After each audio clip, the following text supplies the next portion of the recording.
Storm shadow cruise missile great Britain ഉക്രൈന് നൽകുകയും റഷ്യയുടെ പൊസിഷൻസിൽ ക്രീമിയയിലായാലും അല്ലെങ്കിൽ ഫ്രണ്ട് ലൈനോട് ചേർന്ന് ഏതൊക്കെ സ്ഥലങ്ങളിലാണോ റഷ്യയുടെ പൊസിഷൻസ് ഉള്ളത് അതെല്ലാം നശിപ്പിച്ചതിൽ വളരെ പ്രധാനപ്പെട്ട പങ്കുവഹിച്ച ഒരു ആയുധമാണ് സ്റ്റോം ഷാഡോ ക്രൂയിസ് മിസൈൽ. അങ്ങനെയുള്ള ഈ ഒരു മിസൈലിന് ഒരു പോരായ്മ എന്തെന്ന് ചോദിച്ചാൽ ഇത് ഡയറക്റ്റ് റഷ്യയുടെ പൊസിഷൻസിൽ ഉപയോഗിക്കാൻ പാടില്ല. ഈ ഒറിജിനൽ റഷ്യ ഉക്രൈൻ ബോർഡർ കഴിഞ്ഞ് നിങ്ങൾ ഈ ആയുധം ഉപയോഗിച്ച് ആക്രമിക്കാൻ പാടില്ല എന്ന കണ്ടീഷനോട് കൂടിയാണ് ഇന്നുവരെയും ഈ സ്റ്റോം ഷാഡോ ക്രൂയിസ് മിസൈൽ നൽകിക്കൊണ്ടിരുന്നത്. എന്നാൽ ഇപ്പോൾ പുതുതായി ബ്രിട്ടനിൽ സെലക്ട് ആയിരിക്കുന്ന പ്രൈം മിനിസ്റ്റർ കീർ സ്റ്റാർമർ കുറച്ച് ദിവസങ്ങൾക്ക് മുൻപ് ഒരു അറിയിപ്പ് കൊടുത്തു. ഇനി മുതൽ സ്റ്റോം ഷാഡോ ക്രൂയിസ് മിസൈൽ ഉക്രൈൻ്റെതാണ്. അതുപയോഗിച്ച് ആരെ ആക്രമിക്കണം, എവിടെയാണ് ആക്രമിക്കേണ്ടത്, എങ്ങനെ നശിപ്പിക്കണം എന്നുള്ളത് അവരാണ് തീരുമാനിക്കേണ്ടത്. ഞങ്ങളുടെ പക്കൽ ഉള്ളതുവരെയും അത് ഞങ്ങളുടെ ഉത്തരവാദിത്തമായിരുന്നു. ഞങ്ങൾ അതൊരു നാടിന് കൊടുത്തു. ഇതിനുശേഷം അത് അവരുടെ സ്വത്താണ്. ഇനി മുതൽ അതുപയോഗിച്ച് റഷ്യ ആക്രമിക്കണോ വേണ്ടയോ എന്നുള്ളത് മുഴുവനായും ഉക്രൈന്റെ ഇഷ്ടമാണെന്നുള്ള ഒരു സ്റ്റേറ്റ്മെന്റ് നൽകി, ഒരു വലിയ സ്റ്റേറ്റ്മെന്റ് നൽകി. എന്നാൽ ഈ ഒരു സ്റ്റേറ്റ്മെന്റ് ബ്രിട്ടന് ഒരു പ്രശ്നമായി മാറിയതിനു ശേഷം UK മിനിസ്ട്രി ഓഫ് ഡിഫൻസ് ഈ ഒരു കാര്യത്തെ മാറ്റി പറഞ്ഞു. മാത്രമല്ല ഉക്രൈനിൽ മുഴുവൻ എത്രത്തോളം ലാൻഡ് മൈൻസ് ഉണ്ട്, ആ ലാൻഡ് മൈൻ ക്ലിയർ ചെയ്തുകൊണ്ടിരിക്കുന്ന ഹോളോ എന്ന കമ്പനി എത്രത്തോളം ഈ ലാൻഡ് മൈൻ കാരണം ഉക്രൈന് പ്രശ്നങ്ങൾ ഉണ്ടായി എന്നുള്ള വ്യക്തമായ ഒരു വിവരം നൽകിയിട്ടുണ്ട്. ഇവയെല്ലാം ഈ വീഡിയോയിലൂടെ വ്യക്തമായി കാണാം.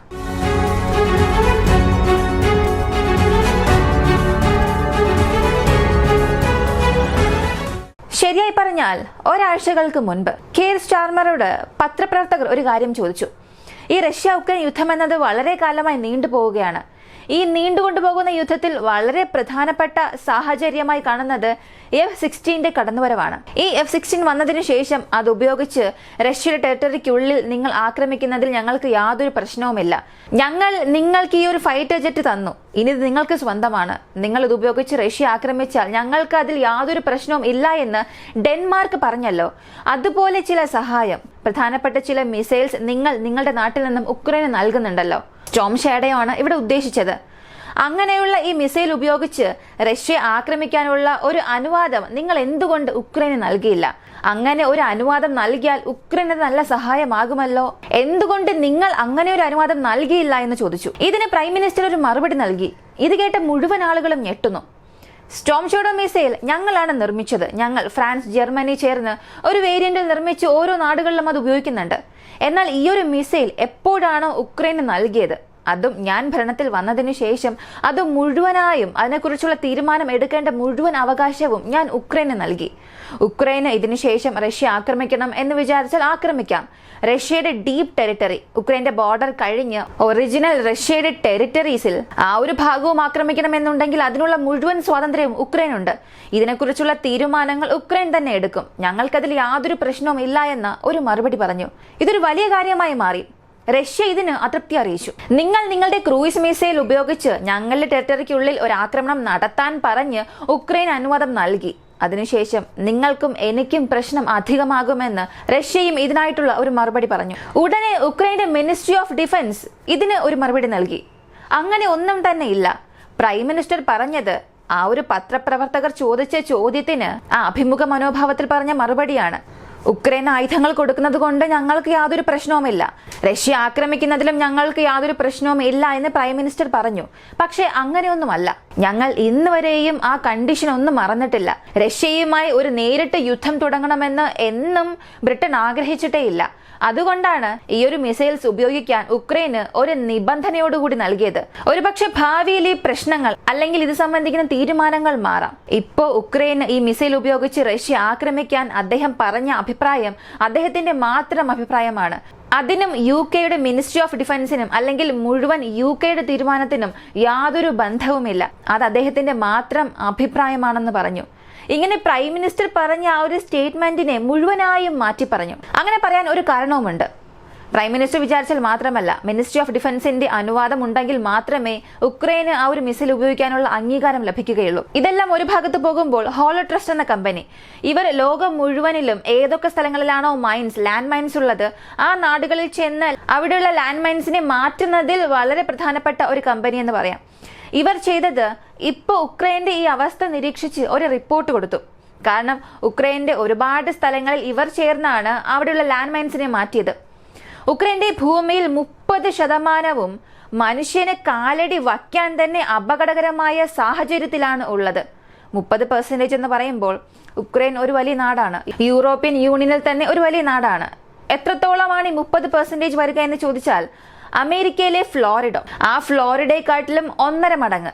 ഇപ്പോ 1.5 മടങ്ങ് ഫ്ലോറിഡ എടുത്തു വെച്ചാൽ എത്രത്തോളം സൈസ് വരുമോ അത്രത്തോളം സ്ഥലങ്ങൾ മുഴുവൻ ഉക്രൈനിലെ അത്രത്തോളം സ്ഥലങ്ങളിലും ഈ ലാൻഡ് മൈൻസ് കൊണ്ട് നിറഞ്ഞിരിക്കുകയാണ് എന്നുള്ളൊരു ഞെട്ടിപ്പിക്കുന്ന വിവരം പുറത്തുവിട്ടു. വ്യക്തമായി പറഞ്ഞാൽ വെറും ഒരു 100 മീറ്റർ ഏരിയ എടുക്കുക, അതിനെ ഡ്രോൺ ഉപയോഗിച്ച് നിരീക്ഷിക്കുന്നു. ഈ ലാൻഡ് മൈൻസ് എവിടെയെല്ലാം ഉണ്ടെന്ന് AI ഉപയോഗിച്ച് മാപ്പ് ചെയ്ത് ആ ഡേറ്റാബേസ് എടുത്ത് നോക്കിയാൽ, അല്ലെങ്കിൽ ഈ 100 മീറ്റർ ചുറ്റുളവുള്ള സ്ഥലത്ത് നിന്ന് മാത്രം 200-ൽ കൂടുതൽ ലാൻഡ് മൈൻസ് ആണ്. കുറഞ്ഞ പക്ഷം 200 ലാൻഡ് മൈൻസ് എങ്കിലും അവർ കണ്ടെത്തി, അതും നശിക്കാത്ത അവസ്ഥയിൽ. പറഞ്ഞു വന്നാൽ ഈ ലോകത്തിൽ 2ാം ലോക മഹായുദ്ധത്തിൽ പോലും ഇല്ലാത്തത്ര അളവിൽ കൂടുതൽ കുഴിബോംബുകൾ നിറഞ്ഞിരിക്കുന്ന ഒരു ഭാഗമായി ഉക്രൈൻ മാറിയിട്ടുണ്ട്. ഈ ലാൻഡ് മൈനെ സംബന്ധിച്ച് അത് പല രീതിയിലുണ്ട്. ആന്റി പേഴ്സണൽ, മനുഷ്യർക്ക് എതിരായി പ്രയോഗിക്കുന്ന കുഴിബോംബുകൾ, അല്ലാതെ ആന്റി വെഹിക്കിൾ, വാഹനങ്ങൾ, പീരങ്കികൾ, ഇതിനെ നേരെ ഉപയോഗിക്കുന്ന കുഴിബോംബുകൾ, ഇങ്ങനെ പല രീതിയിലുള്ള കുഴിബോംബുകൾ ഉണ്ടെങ്കിലും കൂടുതൽ മിലിറ്ററി പേഴ്സൺസിനേക്കാളും, അതായത് ഈ സൈനിക അധികാരികളോ അല്ലെങ്കിൽ യുദ്ധത്തിനായി പോകുന്ന സൈനികർക്ക് ഇത് ബാധിക്കുന്നതിനേക്കാൾ കൂടുതലും സാധാരണ പൊതുജനങ്ങളെയാണ് ഇത് കൂടുതലായും ബാധിക്കുന്നത്. കാരണം ഒരു സ്ഥലത്ത് യുദ്ധം നടക്കുന്നു, ഈ ഒക്കുപ്പൈസ് അകത്തേക്ക് കടന്ന് ഒക്കുപ്പൈ ചെയ്താലോ അല്ലെങ്കിൽ റീക്യാപ്ചർ ചെയ്താലോ അവിടെ കൂടുതൽ ബാധിക്കാൻ പോകുന്നത് പൊതുജനങ്ങളാണ്. അവർക്കാണ് കൂടുതൽ നഷ്ടമുണ്ടാകാൻ പോകുന്നത്. അങ്ങനെയാണെങ്കിൽ ഈ ലാൻഡ് മൈൻസ് 2 ഭാഗക്കാരും ഉപയോഗിക്കുന്നുണ്ട്. ഇതിൽ ആർക്കാണ് കൂടുതൽ നഷ്ടമുണ്ടായതെന്ന് ചോദിച്ചാൽ ഉക്രൈനാണ്. ഇത് ഹോളോ ട്രസ്റ്റിന്റെ ഒഫീഷ്യൽ വെബ്സൈറ്റ് അതിൽ പറഞ്ഞിട്ടുള്ള ഒരു കാര്യമാണ്.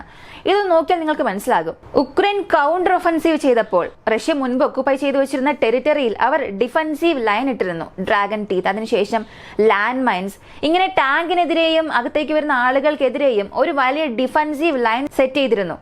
അപ്പോൾ കുഴിച്ചിട്ടിരുന്ന കുഴിബോംബുകൾ 20% പോലും തിരികെ എടുത്തിട്ടില്ല. വെറും 15% മാത്രമേ ഫ്രണ്ട് ലൈനോട് ചേർന്നിട്ടുള്ളത് മാറ്റിയിട്ടുള്ളൂ. പാർഷ്യലി അവിടെയായി കുറച്ചൊക്കെ മാറ്റിയിട്ടുണ്ട്, മുഴുവനായും അകറ്റിയിട്ടില്ല. അത്രത്തോളം കൂടുതൽ ഉള്ളപ്പോൾ അത് ഉക്രൈനാണ് കൂടുതൽ നഷ്ടമായത്. പക്ഷേ ഉക്രൈൻ ചെയ്ത ഒരു ബുദ്ധിപരമായ കാര്യം എന്താണെന്ന് അറിയണ്ടേ? ഈ കാർഖീവ് ഭാഗങ്ങളിലും സാബ്രോസിഷ്യ ഭാഗങ്ങളിലും റഷ്യ ഇതിനു ശേഷം മുന്നേറി വരണം എന്ന് ചിന്തിച്ചു. അപ്പോൾ റഷ്യ മുന്നേറാൻ പാടില്ല എന്നതിന് വേണ്ടി ആ പാതകളിലെല്ലാം കൂടുതൽ മിസൈൽസ് വഴി ലോഞ്ച് ചെയ്യുന്ന ലാൻഡ് മൈൻ സെറ്റ് ചെയ്യുന്നു. അതുവഴി റഷ്യ ഒരളവിന് അവരെ കൊണ്ട് കൺട്രോൾ ചെയ്യാൻ സാധിച്ചു. റഷ്യയ്ക്കും ചില രീതിയിലുള്ള നഷ്ടങ്ങൾ അതുവഴി സംഭവിച്ചു. അങ്ങനെയാണെങ്കിൽ ഉക്രൈന് ഇത് നേരത്തെ തന്നെ ചെയ്യാമല്ലോ. റഷ്യ എങ്ങനെയാണോ ഡിഫൻസീവ് ലൈൻ സെറ്റ് ചെയ്തത് അതുപോലെ ഉക്രൈനും ചെയ്യാമല്ലോ അവർ കൗണ്ടർ ഒഫൻസീവ് ചെയ്യുമ്പോൾ.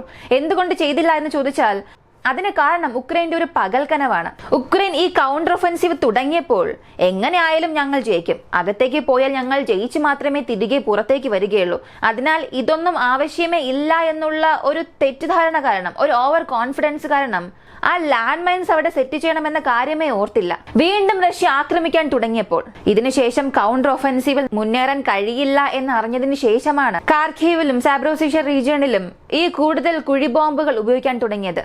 അതിലാണ് ഉക്രൈന് ഒരളവിന് വിജയവും കിട്ടിയത്. ശരിയായ പദ്ധതി അത് ശരിയായ രീതിയിൽ പ്രയോഗിച്ചിരുന്നുവെന്നുണ്ടെങ്കിൽ ഈ എല്ലാ ഫ്രണ്ടിലും അവർക്ക് റഷ്യയെ ഹോൾഡ് ചെയ്യാൻ സാധിക്കുമായിരുന്നു. പക്ഷെ അത് ഉക്രൈൻ ചെയ്യാൻ ഒരുപാട് താമസിച്ചു. അതിൽ ഉക്രൈൻ ഒരുപാട് നഷ്ടവും ഉണ്ടായി. റഷ്യ കാലാൽ പടകളെ ഉപയോഗിച്ച് ഉക്രൈന്റെ ടെറിട്ടറീസ് കൂടുതൽ ക്യാപ്ചർ ചെയ്യുന്നതിനും ഇതൊരു വലിയ കാരണമായി മാറി. ഈ ഒരു വീഡിയോയെ കുറിച്ചുള്ള നിങ്ങളുടെ അഭിപ്രായം എന്താണെന്നുള്ളത് കമന്റിൽ പറയുക. വീഡിയോ ഇഷ്ടമായ ലൈക്ക് ചെയ്യുക, ഷെയർ ചെയ്യുക. നമ്മുടെ ചാനൽ ആദ്യമായി കാണുന്നവരാണെങ്കിൽ മറക്കാതെ സബ്സ്ക്രൈബ് ചെയ്ത് സപ്പോർട്ട് ചെയ്യുക. മറ്റൊരു വീഡിയോയുമായി വീണ്ടും കാണാം.